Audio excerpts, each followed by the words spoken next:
Welcome to this e-module on designing good legal research, which is part of our series on legal research methodology.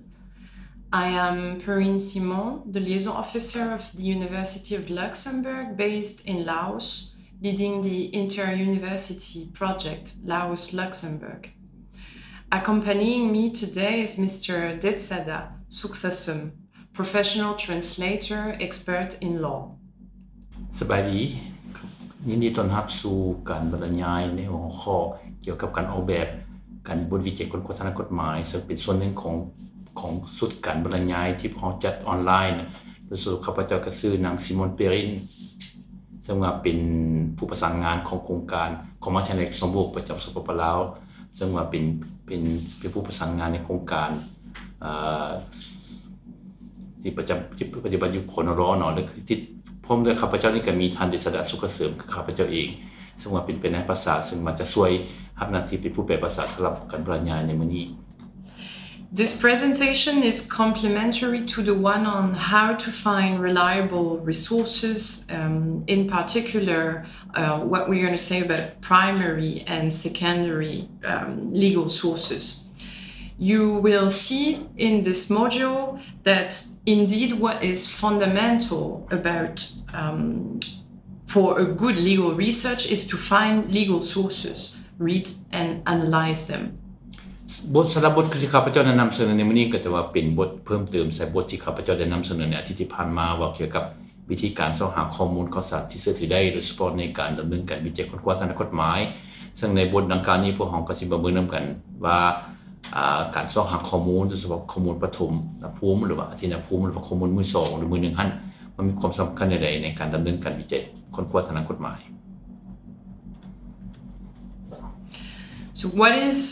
legal research design? วันนี้เรามาเบิ่งนำกันการออกแบบบทวิจัยค้นคว้าทางกฎหมายมันแม่นหยังแท้ A research design is a general plan or strategy to conduct a research. ว่ารวมแล้วแต่การออกแบบการวิจัยค้นคว้ากฎหมายก็แม่นการหมายถึงการวางแผนหรือว่าการกำหนดยุทธศาสตร์ในการดำเนินการวิจัยค้นคว้าทางกฎหมายทั่วไป To examine specific research questions that will be tested throughout your research. ซึ่งว่าอย่างนั้นคือแต่ว่าเป็นการศึกษาค้นคว้าคำถามที่เกี่ยวข้องกับการวิจัยค้นคว้าซึ่งจะมีการทดลองคำถามดังกล่าวในตลอดระยะการดำเนินการวิจัยค้นคว้าทางกฎหมาย It is a scientific process to expand knowledge on a certain legal issue that can be broken into several steps.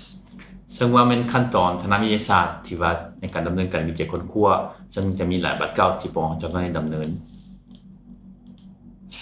So what is the process to follow to get started with your research? นั้นพวกเรามาเบิ่งนำกันกระบวนการวิจัยค้นคว้ามันพวกเราจะมีขั้นตอนใดๆเนาะโดยเฉพาะในการดำเนินการวิจัยค้นคว้าทางกฎหมาย First, you need to select a research subject. อันที่1ก็ต้องมีการเลือกเฟ้นหัวข้อของการวิจัยค้นคว้า To formulate a research problem. อันดับ2ก็ต้องมีการกำหนดปัญหาที่เกี่ยวข้องกับการวิจัยค้นคว้าทางกฎหมาย Then you will have to review related theories, former research, and also literature. That's what we call the literature review. หลังจากนั้นพวกเราก็ต้องมีการทบทวนคืนบรรดาทฤษฎีที่เกี่ยวข้องกับหัวข้อที่พวกเราสนใจอยากวิจัยค้นคว้าแล้วก็มีการดำเนินศึกษาค้นคว้าของผู้ที่เคยค้นคว้าในหัวข้อดังกล่าวในผ่านมาแล้วก็ได้มีการทบทวนวรรณคดี You will have to prepare a research question, the problematic. หลังจากนั้นพวกเราต้องมีการเก็บคำถามที่เกี่ยวข้องกับการวิจัยค้นคว้าหมายความว่าปัญหาที่พวกเราอยากแก้ไขในการวิจัยค้นคว้าทางกฎหมาย And also to select the research method that you are going to use. หลังจากนั้นพวกเราต้องมีการเลือกเฟ้นวิธีการในการที่พวกเราจะนำใช้ในการดำเนินการวิจัยค้นคว้าทางกฎหมาย In law, research is generally qualitative. It is called law in the books or black letter, which means to study and analyze the text of the law in theory. บัดนี้เว้าเกี่ยวกับในคงเขตกฎหมายเนาะในการดำเนินวิจัยกฎหมายทางกฎหมายพวกเราจะศึกษาค้นคว้าเนื้อในของกฎหมายเองเนาะซึ่งว่าบรรดาทฤษฎีที่เป็นทฤษฎีทางกฎหมายที่เขียนไว้เป็นรายลักษณ์อักษร And usually you will use a mix of methods,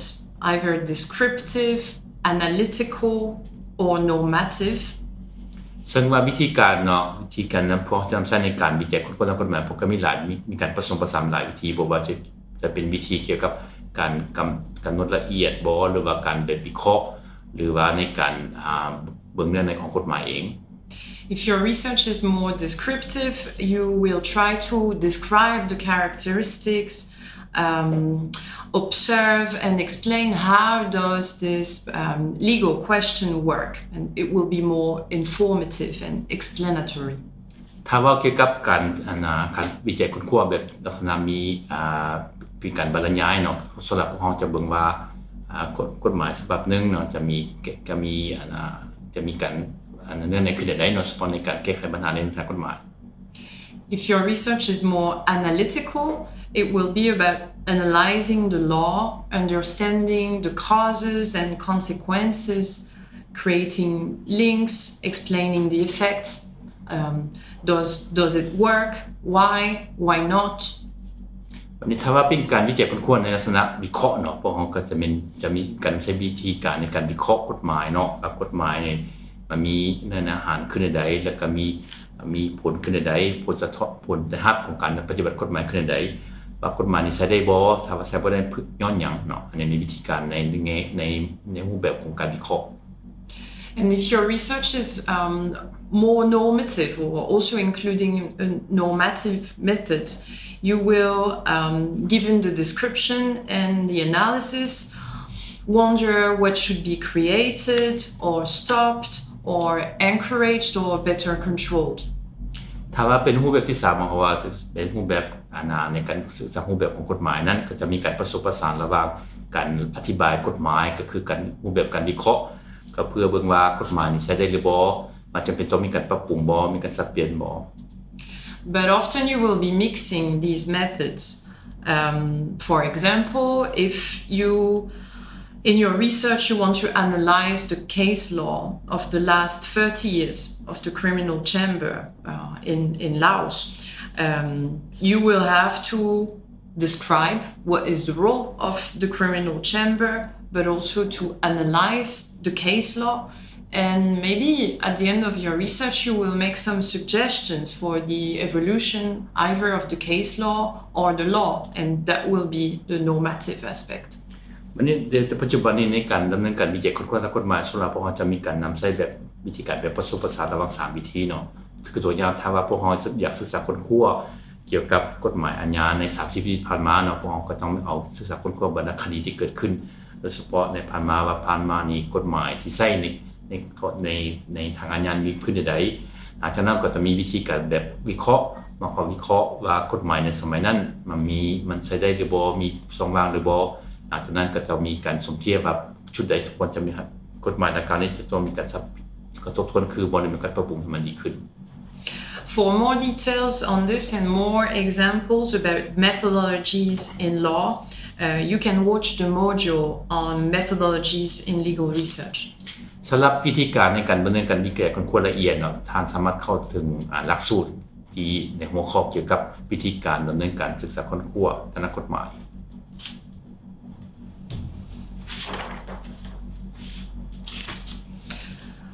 The research process,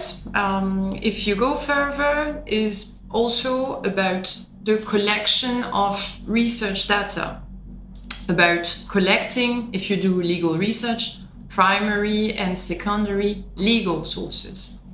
วันนี้มาสืบต่อไปเกี่ยวกับขั้นตอนในการดำเนินการวิจัยค้นคว้าทางกฎหมายเนาะซึ่งว่าถ้า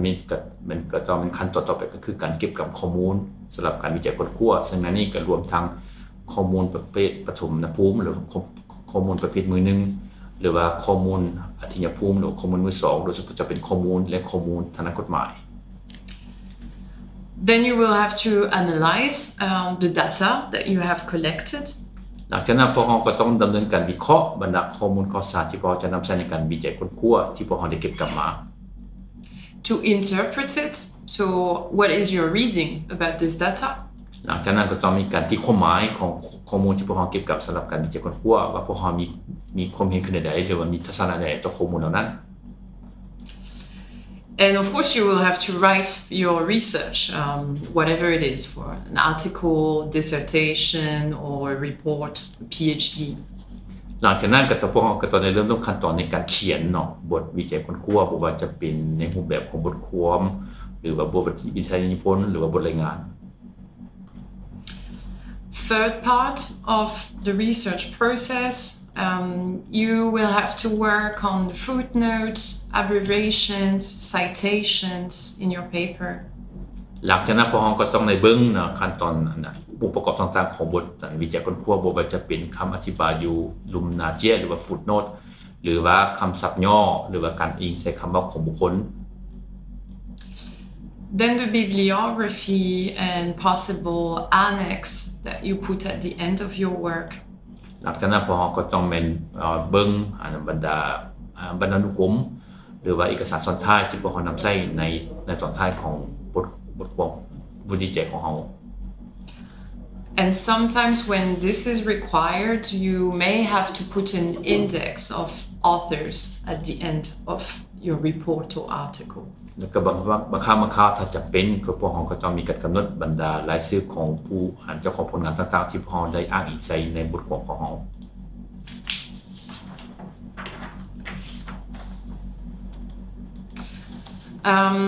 So this is a timeline for you to visualize a bit the research process 1, 2, 3. อันนี้ก็แยกแสดงให้เห็นเกี่ยวกับการกำหนดเวลาในการดำเนินการวิจัยค้นคว้าเนาะเพื่อให้ท่านได้เห็นภาพรวมของกำหนดเวลาที่จำเป็นสำหรับการดำเนินการวิจัยค้นคว้าจะเป็นขั้น1ขั้น2และขั้น3 The timeline depends on your research. If you write a paper or a master's dissertation, this will usually only take a few months. If you write a PhD, it might take a few years.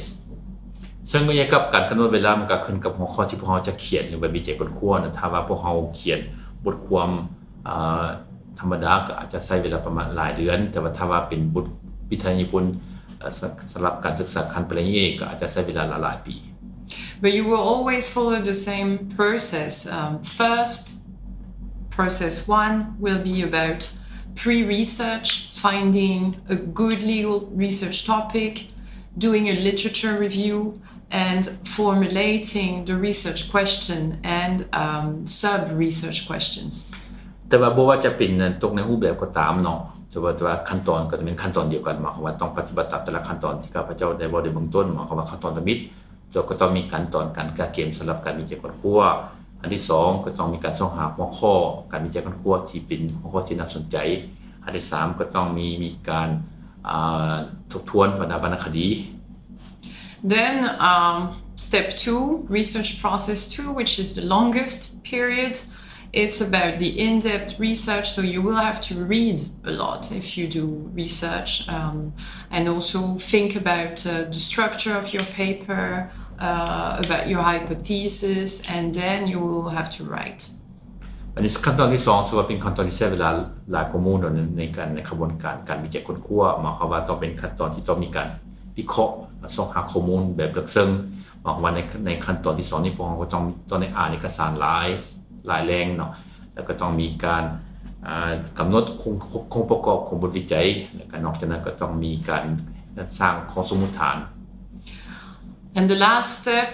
research process 3, it's the finalization of your research. This also takes time to check your footnotes, the citation, prepare the bibliography. และก็สำหรับขั้นตอนที่3ก็ใช้เวลาโดยสมควรเพราะว่าเป็นขั้นตอนที่พวกเราจะต้องมีการกวดคืนเนาะในของบทวิจัยบ่ว่าจะเป็นเกี่ยวกับการกวดคืนบรรดา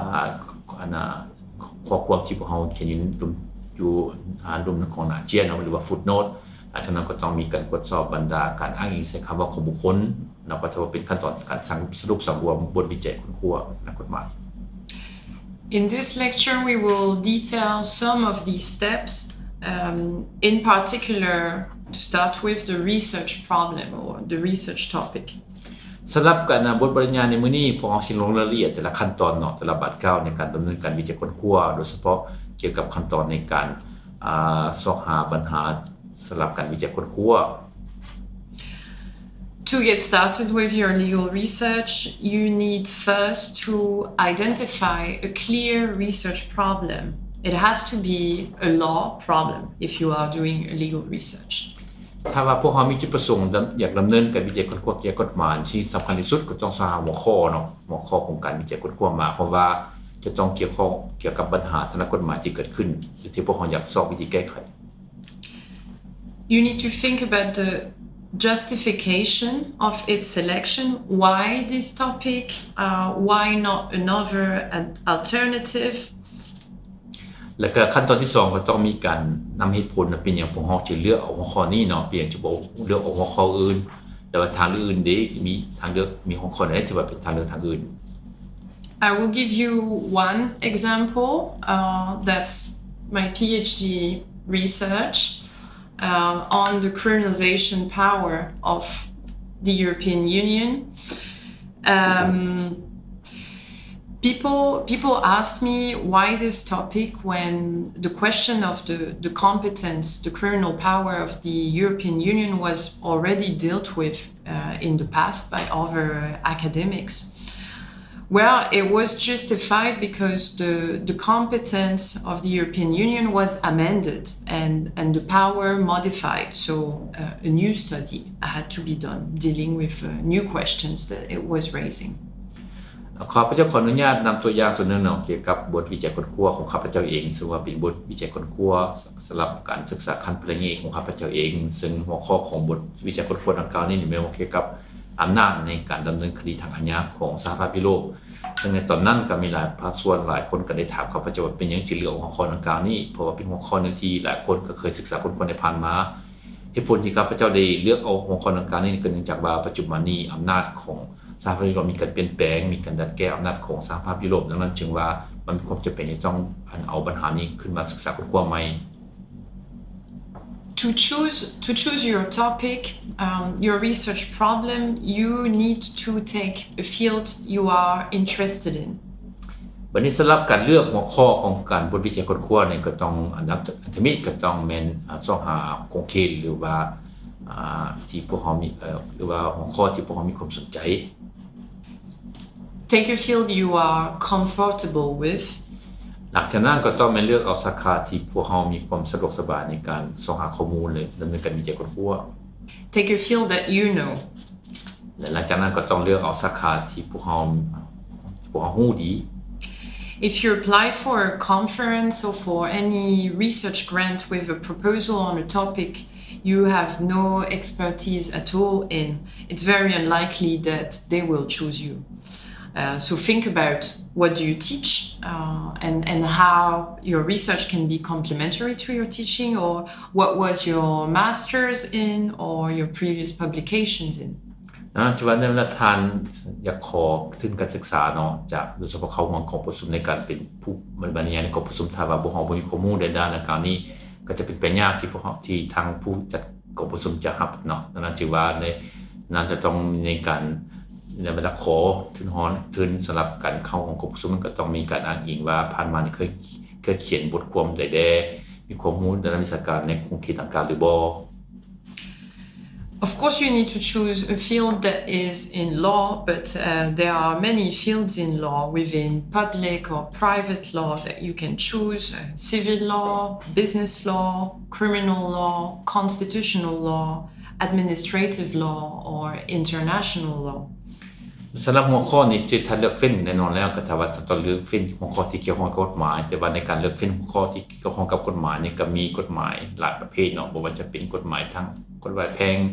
กฎหมายอาญากฎหมายธุรกิจหรือว่ากฎหมายสากล Within a particular field, maybe a topic catches your curiosity because it's a problem in the society. You read about it in the news or you heard about it on social media, on the radio. Or it's a pending case that you know about or a recent court case or you have read about this topic on a legal journal or a web blog. หรือว่าอาจจะเป็นหัวข้อที่พวกทุกท่านมีความสนใจเป็นพิเศษบ่ว่าจะเป็นหัวข้อที่เป็นที่เกี่ยวข้องกับกฎหมายที่เป็นยังเป็นปัญหาอยู่ในสังคมหรือว่าอาจจะเห็นอาจจะอ่านพบเห็นปัญหาดังกล่าวหลังจากที่มีการบทความหนังสือพิมพ์หรือว่าเห็นอยู่ในโซเชียลมีเดียหรือว่าแหล่งอื่นๆเนาะซึ่งว่าเป็นหัวข้อที่พวกเขามีความสนใจเป็นพิเศษและก็อยากศึกษาวิจัยค้นคว้าเกี่ยวกับหัวข้อดังกล่าวนี้ After choosing your research problem, you need to formulate it. If you are doing a research on a topic, it means that it's worth researching it. There is a legal issue there. Otherwise, it would be just we're opening a textbook and explaining something that is already explained. หลังจากที่พวกเราสอบหาหัวข้อเกี่ยวกับปัญหาเกี่ยวกับสำหรับการวิจัยค้นคว้าแล้วพวกเราก็ต้องมีการกำหนดปัญหาที่พวกเราจะวิจัยค้นคว้าทางกฎหมายเนาะว่ามันคุ้มบ่ที่พวกเราจะดำเนินการวิจัยค้นคว้าเพราะว่าการวิจัยค้นคว้ามันก็ลึกซึ้งกว่าหลายกว่าการอ่านปึ้มตำราทางกฎหมาย To formulate the problem, you can ask yourself, what do you think needs to be researched? วันนี้ในการกำหนดปัญหาที่พวกเราจะวิจัยค้นคว้าเนี่ยพวกเราต้องได้ถามตัวเองว่าสิ่งจะอันใดที่พวกเราจะต้องจำเป็นจะต้องมีการวิจัยค้นคว้า What do you want to better understand? แล้วก็จุดประสงค์ในการวิจัยค้นคว้าเนี่ยเพื่ออยากให้มีความเข้าใจหลายกว่าเก่า What do you want to explain? และพวกเรามีจุดประสงค์อยากอธิบายในจุดใด What do you want to solve, improve or propose? หรือว่าสิ่งที่พวกเราอยากแก้ไขหรือปรับปรุงหรือว่าเสนอให้มีการแก้ไขปรับปรุง What would be a good legal topic that could be of interest in Laos? วันนี้อยากถามนะว่าหัวข้อทางกฎหมายที่จะเป็นหัวข้อที่น่าสนใจสำหรับสปป.ลาวได้จะเป็นหัวข้อหยัง Take a moment to think. ดังนั้นอยากให้ท่านคิดเบิ่งใช้เวลาประมาณ 2-3 นาทีในการสอบหาหัวข้อเนี่ยที่ว่าเป็นหัวข้อที่เป็นน่าสนใจสำหรับการวิจัยค้นคว้าในสปป.ลาว As we said, you can find inspirations reading the news or reports about Laos. That's what we mentioned in our module on how to find reliable sources. You could look at UN reports about the implementation of some conventions by Laos that will lead you, for example, to fair trial issues or sustainable development. ดังนั้นในการสอบหาหัวข้อที่ท่านคือว่าเป็นหัวข้อที่น่าสนใจสำหรับสปป.ลาวก็อาจจะต้องมีการสอบรู้และก็อ่านข้อมูลอย่างหลายแหล่งเนาะเพื่อบอกว่าหลังจากที่เพื่อสอบหาว่าหัวข้อใดที่ท่านคิดว่าจะเป็นหัวข้อที่น่าสนใจสำหรับการวิจัยค้นคว้าซึ่งในการสอบหาข้อมูลอาจจะเป็นบทรายงานหรือบทความหนังสือพิมพ์หรือท่านอาจจะอ่านบทรายงานของสหประชาชาติเกี่ยวกับการจัดตั้งปฏิบัติบรรดาสนธิสัญญาที่สมรับเป็นภาคีเพื่อสอบหาแรงบันดาลใจในการสอบหาหัวข้อที่ท่านสนใจอยากวิจัยค้นคว้า There are many legal issues that could be researched in Laos, and if you don't have an idea, you can also send me an email, contact me, because I have many ideas of possible topics. แต่จริงๆแล้วก็มีหลายหัวข้อทางกฎหมายที่พวกเราที่จะเป็นจะต้องมีการดำเนินการวิจัยค้นคว้าถ้าว่าท่านคิดบ่ออกว่าสิหัวข้อใดท่านก็สามารถส่งอีเมลหาข้าพเจ้าเพราะว่าจริงๆแล้วข้าพเจ้าก็มีแนวความคิดหลายในหลายด้านเกี่ยวกับหัวข้อที่จะเป็นต้องมีการวิจัยค้นคว้าอยู่ในสปป.ลาว Now I want you to think about what topic might not be suitable in the Lao context for you to research. บัดนี้ยังในกลุ่มกันข้ามอยากให้ทานขึ้นเบิ่งเนาะว่าหัวข้อใดที่ว่าอาจจะเป็นหัวข้อที่บ่เหมาะสมที่บ่สามารถนำใช้ได้อยู่ในสภาพของสปป.ลาว Any idea? ท่านคือได้บ่เนาะว่าจะเป็นหัวข้อประเภทใดที่บ่เหมาะสมสำหรับการวิจัยค้นคว้าอยู่ในสปป.ลาว You always need to think about the data. So you need to find legal data that will be the basis of your research. And of course, if you choose a topic on which there is no existing data at all, that will be hard for you. เพราะโดยพื้นฐานแล้วบ่ว่าจะหัวข้อใดก็ตามพวกเราก็ต้องเน้นหนักใช้กับการเก็บกับข้อมูลทางกฎหมายเนี่ยเพราะว่าการเก็บกับข้อมูลทางกฎหมายจะเป็นพื้นฐานสำหรับการวิจัยค้นคว้า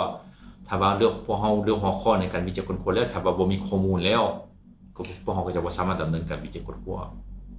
So, for example, a topic entirely based on analyzing court decisions. Lao court decisions might be complicated in Laos because access to court decision is difficult. คือตัวอย่างถ้าว่าท่านสนใจอยากเขียนนะอยากเฮ็ดการดำเนินวิจัยค้นคว้าในหัวข้อเกี่ยวกับการตัดสินของศาลเนาะบางคนอาจจะมีความยุ่งยากในการดำเนินการวิจัยค้นคว้าเนื่องจากว่าปัจจุบันนี้ในการเข้าถึงข้อมูลเกี่ยวกับการตัดสินของศาลพวกปัจจุบันยังยุ่งยากอยู่ So when you're designing your research, a research relying only partly on court decision would be better and more doable. อาจจะว่าในถ้าว่าพวกเรามีการดำเนินการวิจัยค้นคว้าเกี่ยวกับการตัดสินของศาลนี่ก็จะพวกเราจะสามารถอิงใส่ข้อมูลที่ว่าเป็นบางภาคส่วนเท่านั้น Now let's move on to the literature review. วันนี้เว้าเกี่ยวกับขั้นตอนในการทบทวนวรรณคดีเนาะว่ามันหมายถึงหยัง What is a literature review? วันนี้อยากขออธิบายเนาะการทบทวนบรรดาเอกสารหรือว่าการทบทวนวรรณคดีมันหมายถึงหยังแท้ A literature review is a survey of scholarly sources on a specific topic. ซึ่งว่าการทบทวนวรรณคดีก็หมายถึงว่าการสอบหาข้อมูลข่าวสารเนาะที่เกี่ยวข้องกับหัวข้อที่พวกเรามีความสนใจอยากวิจัยค้นคว้า It provides an overview of current knowledge, allowing to identify relevant theories, methods, and gaps in the existing research. ซึ่งเป็นวิธีการในการสอบหาข้อมูลข่าวสารที่เกี่ยวข้องกับหัวข้อที่พวกเราสนใจอยากวิจัยค้นคว้าเพื่อสอบเบิ่งว่าสภาพปัจจุบันของปัญหานี้มันคือในใดและมีช่องว่างคือในใด Writing a literature review involves finding relevant publications, such as books and journal articles, and then critically analyze them and explain what you have found. ซึ่งว่าในขั้นตอนในการดำเนินการทบทวนวรรณคดีก็เป็นต้องมีการอ่านเนาะบรรดาซึ่งสื่อพิมพ์ต่างๆบ่ว่าจะเป็นเป็นวารสารหรือวารสารทางนักกฎหมายหลังจากที่ได้ข้อมูลจากแล้วก็วารสารทางกฎหมายแล้วพวกเราต้องมีการอธิบายและวิเคราะห์สิ่งที่พวกเราค้นพบจากการอ่านและข้อมูลข่าวสารเหล่านั้น So it's about researching using the e-library, for example, and reading. ซึ่งในรูปแบบนั้นก็ต้องสามารถสอบเป็นการอ่านหรือสอบข้อมูลข่าวสารจากหอสมุดออนไลน์หรือ e-library. The steps to follow when you're doing your literature review, you have to review previously published material, articles, books associated with your research problem. วันนี้ขั้นตอนในการทบทวนวรรณคดีก็มีขั้นตอนใดๆเนาะที่ก็ต้องมีการทบทวนขึ้นบรรดาวรรณคดีหรือว่าเอกสารต่างๆที่มีการพิมพ์ในผ่านมาซึ่งว่าเป็นบรรดาวรรณคดีหรือเอกสารที่เกี่ยวข้องกับประเด็นหรือว่าปัญหาของการวิจัยค้นคว้าที่พวกเราสนใจอยากวิจัย You need to ask yourself, have other authors published in the area before? Who did and what did they say about the topic? หลังจากนั้นก็ต้องมีการสอบหาแล้วว่าผ่านมานะมีผู้ใดเนี่ยเคยเขียนบทความหรือว่าบทความเนี่ยที่เกี่ยวข้องกับปัญหาที่พวกเราสนใจอยากวิจัยค้นคว้าเนาะแล้วเขาเจ้าเขียนมาจังได๋และมีทัศนะขึ้นใดต่อปัญหาดังกล่าว Then you need to ask yourself, does my research has anything to add to what people have previously said about it? นอกจากนั้นก็ต้องได้ถามตัวเองเนาะว่าหัวข้อที่พวกเราสนใจอยากวิจัยค้นคว้าน่ะจะเป็นข้อมูลเพิ่มเติมบ่ใส่สิ่งที่หลายคนผ่านมาได้ศึกษาค้นคว้าในผ่านมา The literature review rationale is to show the added value of your work compared to existing contributions. So you need to ask yourself, what is the added value of your contribution? แล้วก็จุดประสงค์ในการดำเนินการทบทวนวรรณคดีเนาะก็เป็นเพื่อเบิ่งว่าเนาะสิ่งที่พวกเราศึกษาค้นคว้าจะเป็นการเพิ่มข้อมูลเพิ่มเติมบ่สิ่งที่หลายคนได้ศึกษาค้นคว้าผ่านมานั้นจะต้องถามตัวเองเนาะว่าหัวข้อที่พวกเราสนใจอยากวิจัยค้นคว้านี่จะมีอันใดจะมีการสนับข้อมูลเพิ่มเติมบ่ You should explain why and how your research will complement existing research on that topic. แล้วก็ต้องในการดำเนินการวิจัยค้นคว้าก็ต้องพวกเราก็ต้องอธิบายเนาะและให้เหตุผลว่า การดำเนินวิจัยค้นคว้าของเฮานี่จะเป็นสิ่งที่สนองข้อมูลเพิ่มเติมในสิ่งที่พวกเฮามีอยู่แล้ว And why and how new research in this field is needed? แต่จากนั้นก็ต้องถามตัวเองเนาะว่าเป็นหยังและเป็นหยังการศึกษาค้นคว้าที่จำเป็นจะต้องได้เฮ็ดและจะมีการประกอบส่วนใดในการสนองข้อมูลเพิ่มเติมในสิ่งที่หลายคนได้ศึกษาค้นคว้าได้ผ่านมา For example, because old research is outdated. Let's say, yes, someone has already analyzed the Lao legal framework on corruption 10 years ago. There's been a research on that. But since this, the law has changed and no one has been analyzing the new law. ซึ่งว่า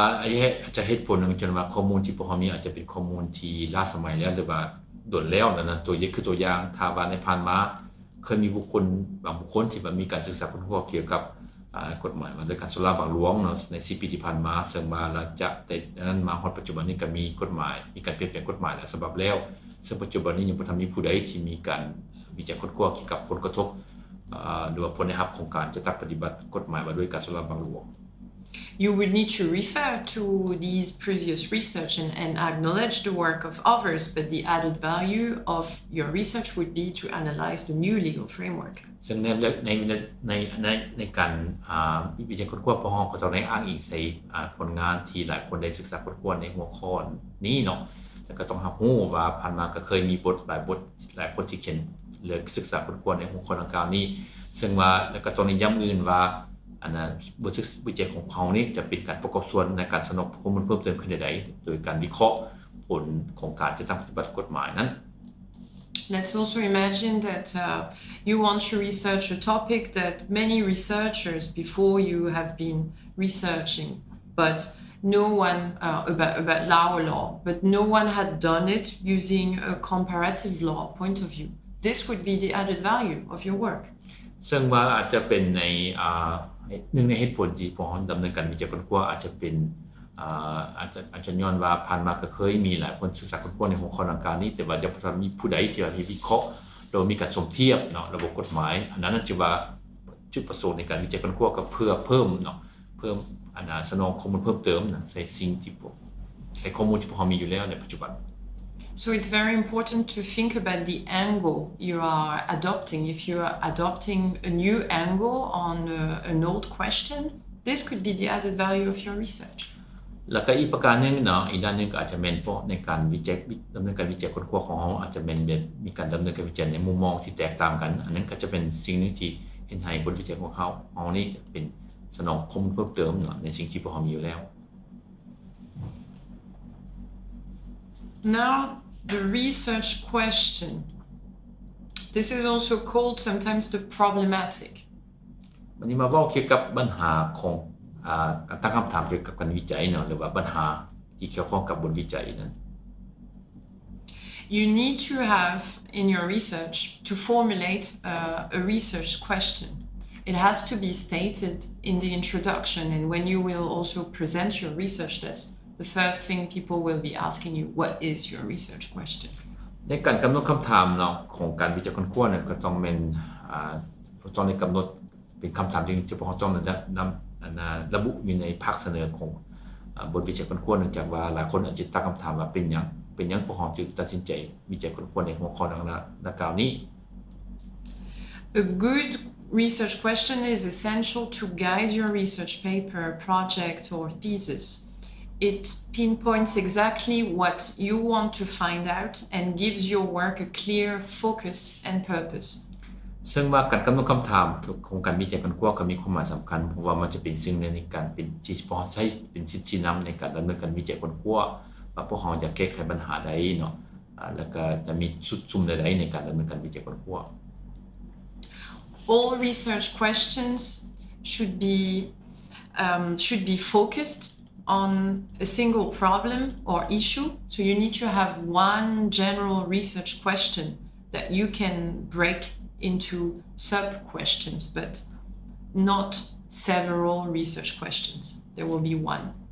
สำหรับคำถามเนาะคำถามของการวิจัยค้นคว้าก็จะเป็นคำถามรวมเนาะซึ่งว่าคำถามดังกล่าวนั้นก็เป็นจุดซุ่มของเป็นจุดใจกลางของ การวิจัยค้นคว้าเนาะซึ่งว่าในคำถามรวมนี้อาจจะมีคำถามย่อยเนาะซึ่งว่าสิเป็นจุดที่พวกเราจะใช้เป็นที่นำในการดำเนินการวิจัยค้นคว้า Your research question needs to be researchable. So that's what we said about data. You need to be able to find primary or secondary legal sources related to your topic. ซึ่งว่าคำถามเนาะเกี่ยวกับการวิจัยค้นคว้าก็ต้องเป็นในหัวข้อที่พวกเราสามารถศึกษาค้นคว้าได้หรือวิจัยค้นคว้าได้มาเพราะว่ากลับขึ้นมาบอกเกี่ยวกับปัญหาของข้อมูลว่าต้องมีข้อมูล It needs to be feasible to answer the research question within a time frame. นอกจากนั้นก็ต้องเป็นบทวิจัยค้นคว้าที่สามารถจะทำปฏิบัติในกำหนดเวลาใดนึง It needs to be specific enough to answer thoroughly. และนอกจากนั้นก็ต้องเป็นคำถามวิจัยที่มีลักษณะเฉพาะ Complex enough to develop the answer over the space of a paper or a thesis. และนอกจากนั้นก็ต้องเป็นคำถามที่สามารถสนองข้อมูลโดยเฉพาะในบ่ว่าจะเป็นข้อมูลเกี่ยวกับบทวิทยานิพนธ์ก็คือบทความอื่น and relevant to your field of study. และจากนั้นก็ต้องมีความสอดคล้องกับความคิดที่พวกเราศึกษาค้นคว้า So the research question is the most important part of your paper and you always need to have it in mind all the time when you're doing your research and when you are writing. ว่ารวมแล้วถือว่าคำถามการวิจัยก็จะเป็นมากหัวใจของบทวิจัยค้นคว้าเนาะถือว่าพวกเราทุกครั้งในตลอดระยะการดำเนินการวิจัยค้นคว้าพวกเราก็ต้องคำนึงถึงคำถามการวิจัยค้นคว้าเนื่องจากว่าเป็นมากหัวใจของบทที่พวกเราศึกษาค้นคว้า The research question forces you to clearly and explicitly specify hypotheses and research questions that are central to your research problem. บัดนี้คำถามของการวิจัยนี่ก็จะช่วยพวกเราในการกำหนดบรรดาข้อสมมุติฐานคำถามเกี่ยวกับการวิจัยค้นคว้าซึ่งเป็นจุดใจกลางของปัญหาของการวิจัยค้นคว้า You need to take into account your research question through the entire research and that should be used as a red thread. ซึ่งพวกเราในตลอดระยะการดำเนินการวิจัยค้นคว้าพวกเราก็ต้องคำนึงคำถามของการวิจัยนี้เป็นเนื้อในหลักเนาะ You need to be able to answer the research question on the positive or the negative at the end of your paper. แล้วก็นอกจากนั้นที่ว่าคำถามในการวิจัยก็จะช่วยพวกเราในการตอบคำถามเนาะคำถามที่เป็นปัญหาของการวิจัยค้นคว้าบ่ว่าจะเป็นคำถามในทางลบหรือในทางบวก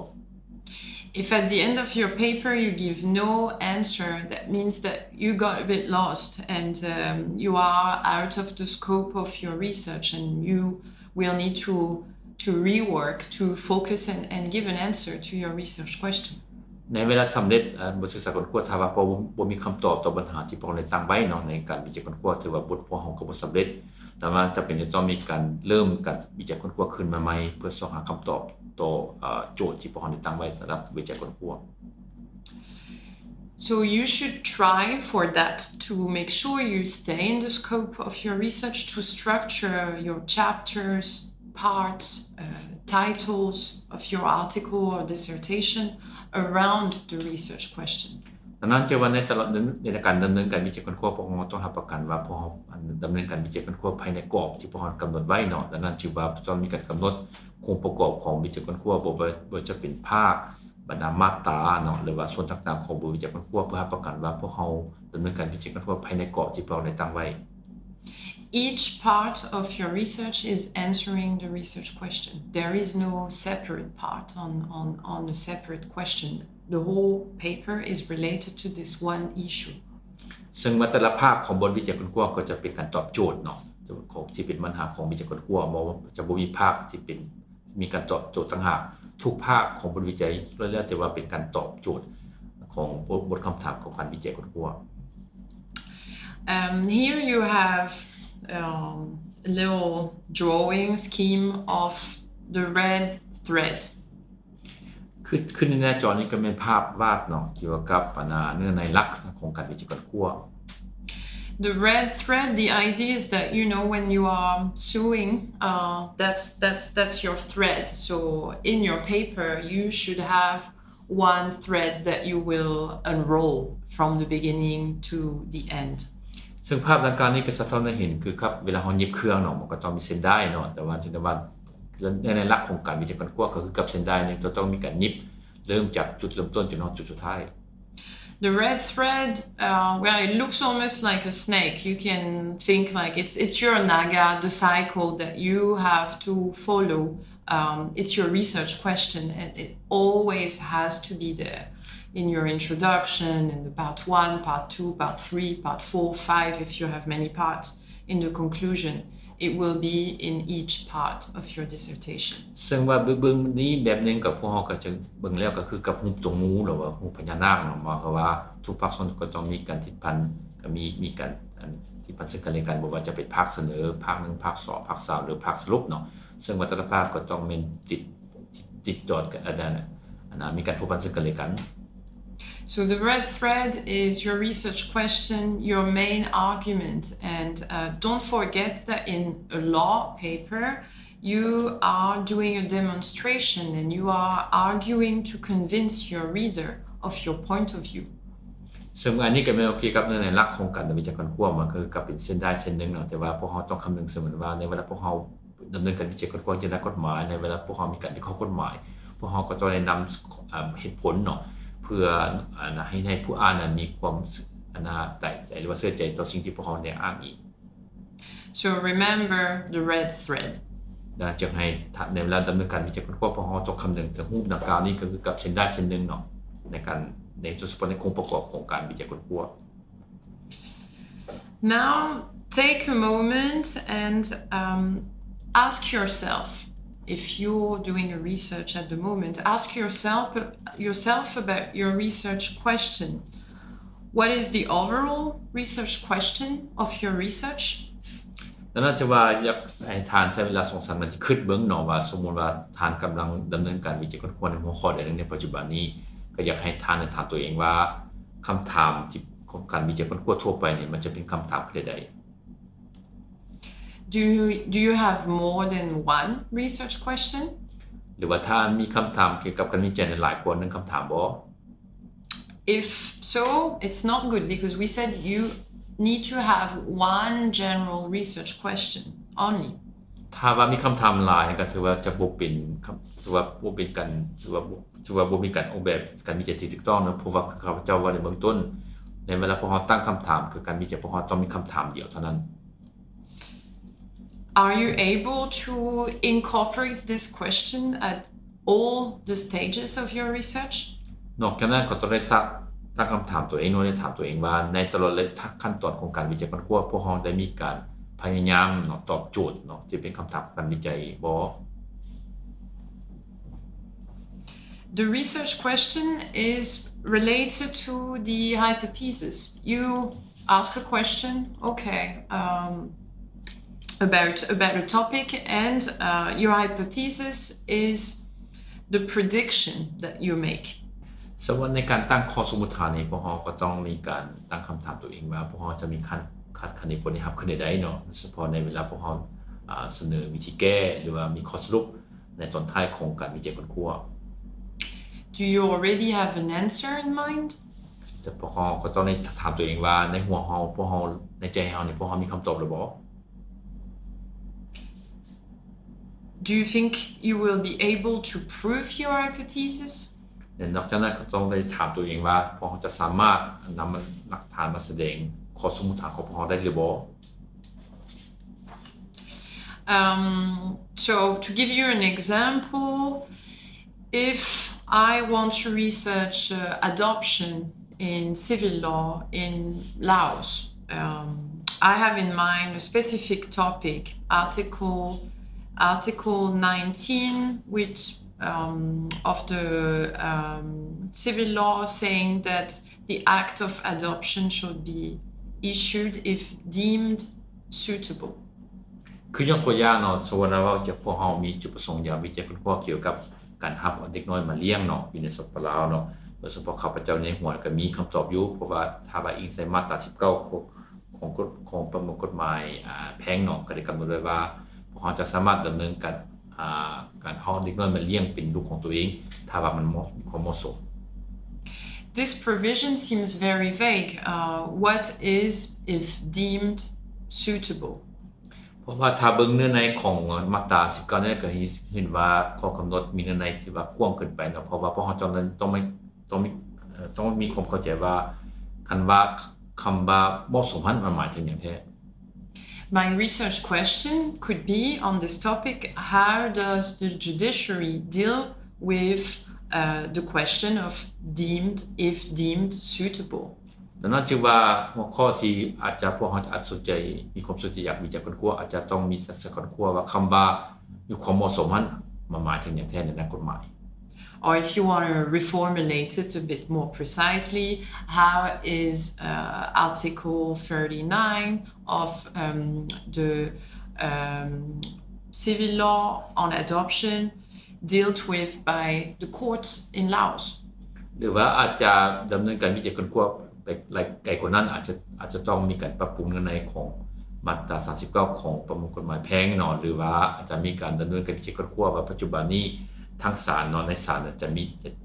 มีการดำเนินขึ้นได้นำมีการปฏิบัติกฎหมายแพ่งขึ้นได้โดยเฉพาะเกี่ยวกับเรื่องงานการเอาเด็กน้อยมาเลี้ยงเป็นบุตรของตัวเอง I predict that I will find an abundant list of very different reasons with a potential lack of unity and possible discrimination towards the adoptive parents or towards the children.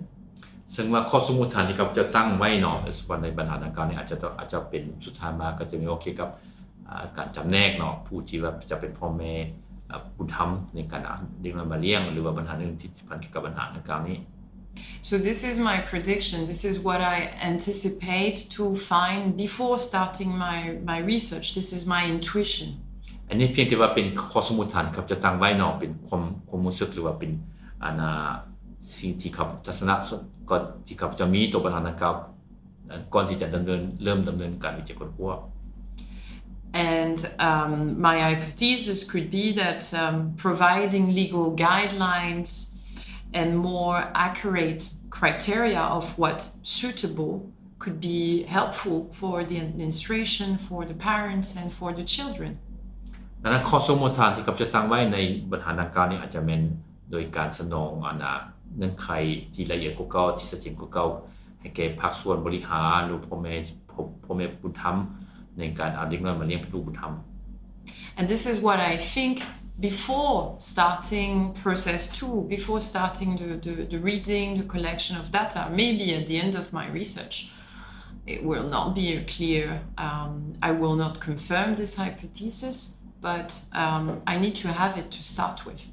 นี่เพียงแต่ว่าเป็นข้อสมมุติฐานนี่ครับจะตั้งไว้ก่อนจะเริ่มต้นการวิจัยค้นคว้าก่อนที่จะมีการอ่านหรือว่าดำเนินการ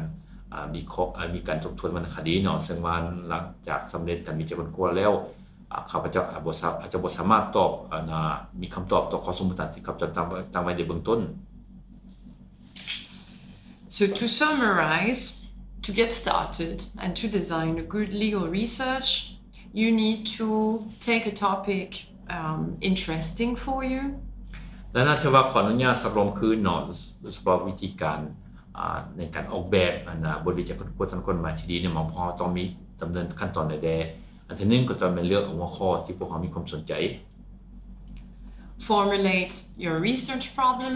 หลังจากนั้นก็ต้องมีการตั้งปัญหาของการวิจัย Formulate your research question. หลังจากนั้นก็ต้องตั้งคำถามของการวิจัย And formulate your hypothesis, your prediction.